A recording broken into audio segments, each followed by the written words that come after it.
Nós vamos falar um pouquinho aqui sobre a parte de isolamento térmico, principalmente aplicado em áreas úmidas de cobertura. E, óbvio, eu represento uma empresa, o Grupo CPE Plásticos. A gente atende a parte de isolamento térmico, não só para a área de impermeabilização, mas outros segmentos.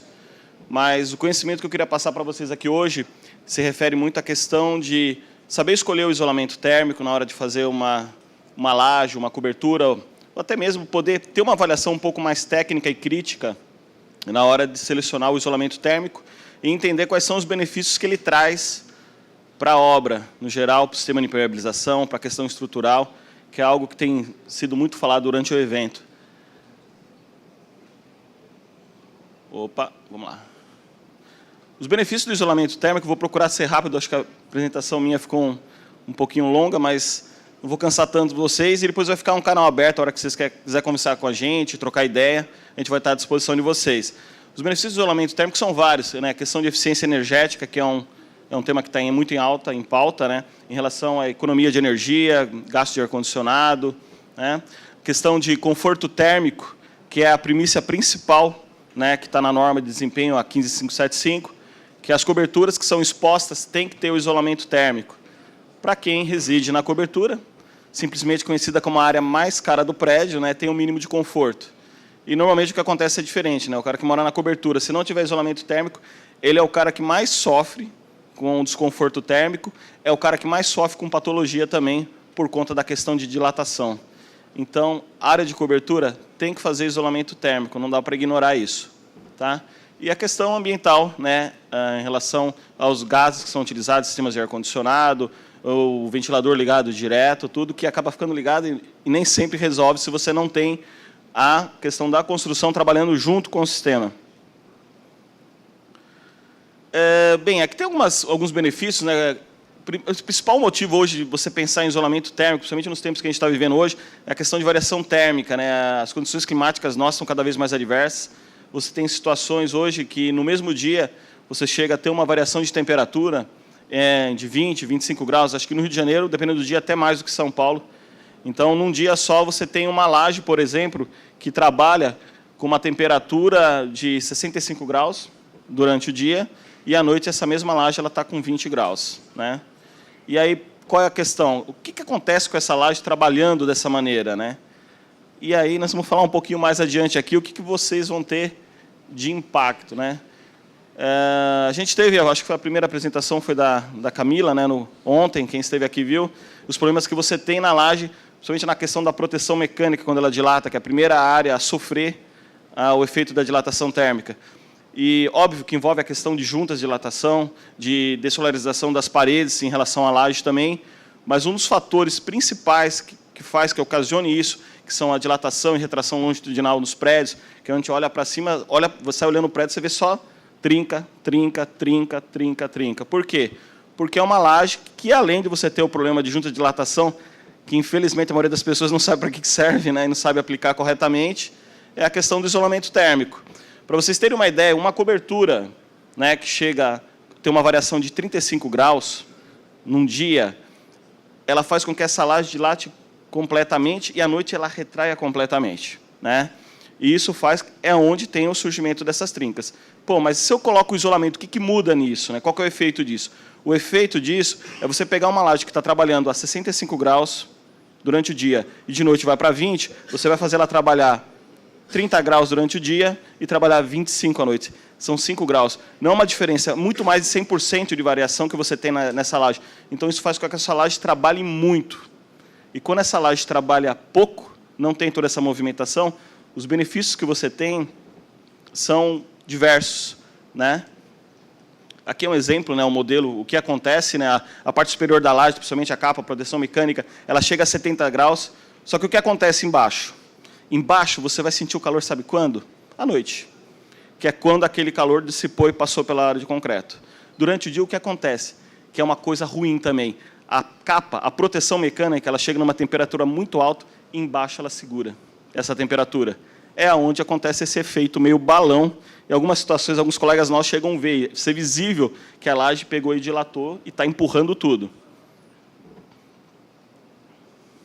Isso aqui é uma laje, um colega meu do Rio Grande do Sul estava com alguns problemas lá, que não foi feito corretamente as juntas de dilatação, não foi feita a dessolarização da parede em relação à laje, e ele resolveu ter uma ideia brilhante. Também não vou usar nada de isolamento térmico. A obra, com 1 ano, ela tinha trincas e fissuras simplesmente em tudo, né?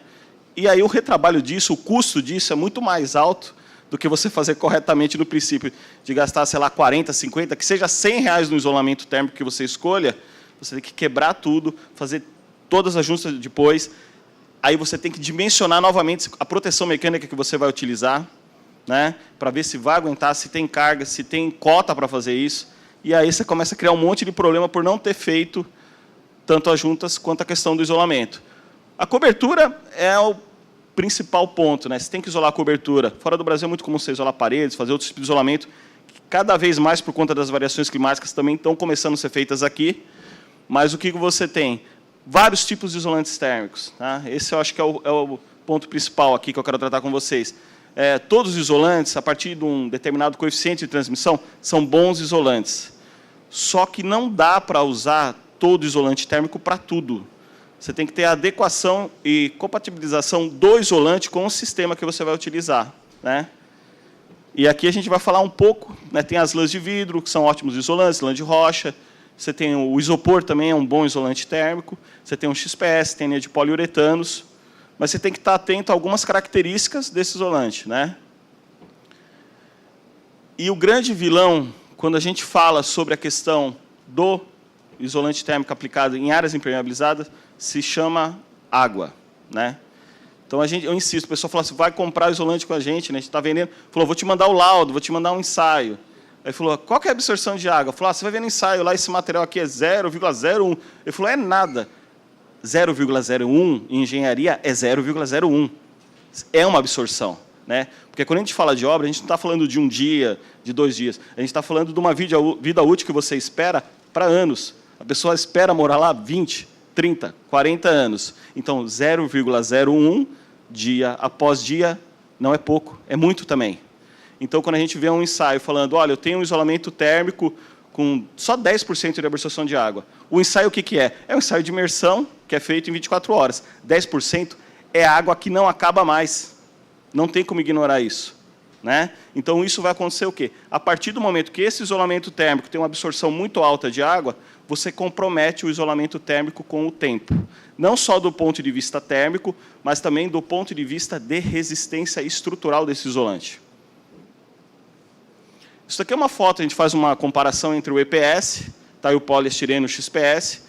Um material ele é feito com o derretimento total do material em processo de extrusão, então você tem uma estrutura totalmente vedada, lacrada, e o EPS você tem a estruturação dele através de vapor, e ele é feito através de expansão de pérolas.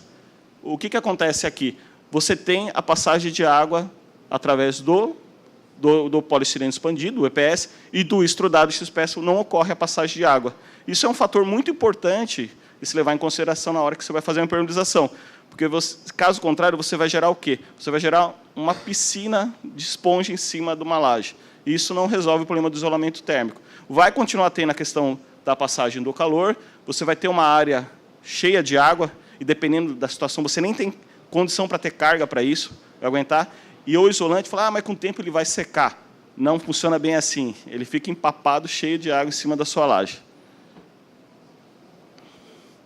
E aqui a gente tem alguns ensaios que são feitos, né, para avaliar a questão, os efeitos da água sobre o isolamento. Então, em termos de resistência à compressão, como é que os materiais se comportam, né?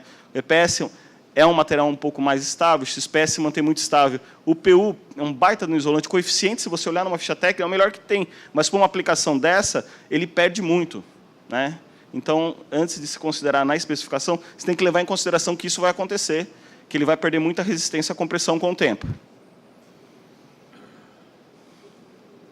Isso daqui é uma avaliação em resultado de acordo com o fabricante, né? A gente fez usando muito os números que já são usados pela Abrapex, em relação à absorção de água dos materiais, né? Então, você tem um EPS T5, que a gente vem utilizando muito, usou como referência. E quando a gente fala EPS, tem que levar em consideração sempre a classificação dele, T1, T2, T3, T4, T5, T6, T7. Isso é muito importante. A gente vê muito pessoal cotando, né? Nada contra. Falou, vou cotar, eu quero comprar EPS. Qual EPS? Eu falei, não sei. está tudo errado. Você pode comprar EPS de papelaria de escola para usar sem saber, que é usado em junta de dilatação e não em áreas de isolamento térmico. Então, você tem que levar em consideração sempre a questão da classificação dele. Ideal, meu ponto de vista, se for, vou usar EPS que está muito mais barato, no mínimo, mas no mínimo T7. E peça laudo, peça ensaio. No Brasil tem mais de 100 fábricas de EPS. Tem gente produzindo EPS no fundo de casa, pegando bloco e cortando. Dá para confiar? Não dá para confiar. Pede sempre um laudo, não aceita ficha técnica. Ficha técnica é Ctrl+C, Ctrl+V. Falei, eu quero um laudo num laboratório credenciado que comprove que esse material é adequado para a aplicação que eu vou fazer. Né? Efeitos da água sob isolamento térmico em relação ao tempo depois da imersão é outro ponto. Né? Conforme o material vai absorvendo água, ele tem um declive térmico. Né? Ele vai perdendo característica. Isso serve para todos os isolantes, tá? Desde o XPS, todos eles. Só que conforme o material tem uma absorção de água menor, a eficiência dele vai ser melhor. Ele vai durar, ele vai perdurar naquela obra por muito mais tempo.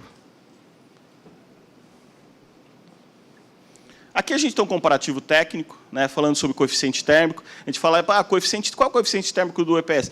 Tem 0,36, 0,34, o XPS 0,29. 0,34 é ruim de coeficiente? Não, é maravilhoso, é ótimo.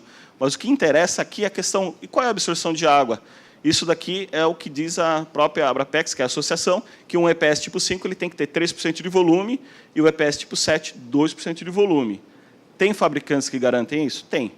Mas você vai pagar muito caro porque é um EPS fabricado da maneira correta, através de um processo de moldagem. Então, se torna um material caro também. Agora, 3,2% é o suficiente? Ao meu ver, não. A gente está falando de um ensaio de 24 horas. A norma europeia, a norma alemã, rege que o isolamento térmico em cima de áreas de cobertura, a maior absorção que ele pode ter é 0,05 de absorção de água. E isso faz todo sentido. Por quê? Porque você está pensando em quanto tempo vai durar esse isolamento sobre a área. Aí tem outras características que são relacionadas à resistência à compressão, a questão do vapor também é muito importante. O vapor é muito pior do que a água, quando a gente fala em termos de absorção, então tem que ser levado em consideração também. Né? E importante também, o material tem que ser retardante à chama, ele tem que ser aditivado. No caso aqui, a gente está falando sobre termoplásticos. Né? Uma outra orientação termoplásticos são materiais que não resistem a grandes temperaturas. Você vai trabalhar numa área industrial, você tem que trabalhar com materiais refratários. E aí são com lãs de rochas, fibra mineral, lã de vidro, que são materiais que conseguem aguentar mais temperatura.